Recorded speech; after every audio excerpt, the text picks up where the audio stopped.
আমার আব্বা সহ ওই খনকার বাড়ি মসজিদে নামাজ পড়তে গেছি। নামাজ পড়িয়া হেয়ার পরে আমরা ওই পাশে নতুন বাড়ি করছি। এমনি জানি আমার আব্বার সাথে মানে ওই আইসিএন মাল লাগে দেখা করবো। আইয়া দিয়ে মানে হংকের দুয়ারও খোলা, হেয়ার পরে ফিসের দুয়ারও খোলা। পরে ট্রেন আসছিল ওই উঠবে, ওই ট্রেন মার্কার নাম আইয়া মার কমর মানে চাবি নিয়া হেয়ার পর কাগজপত্র মনে করে সব কিছু লইয়া গেছে। টিয়া আসিল 12,000 হেডি। হেয়ার দরিয়া লারা দিছি, লারা দিয়া দেখি যেন কোনো সারা শব্দ পাই নাই। হেয়ার দেখি যেন কানের নাহের জিনিসও নাই, চলাইয়া লইয়া গেছে। আইসাতে আমার শাশুড়ি এইভাবেই পড়িয়া রয়েছে। আমার শাশুড়ির দুনিয়ার কোনো হুঁশ নাই।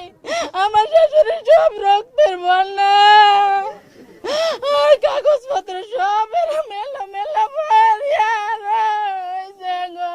আমার মার হত্যার বিচার চাই। মায় তো আর এমনি তো মরে নাই, মায় তো মানুষের হাতে মারা গেছে, তো মার এটার কি বিচার হবে না? আমরা আসলাম সংবাদ পেয়ে যে একজন মানুষ মৃত্যুবরণ করেছে।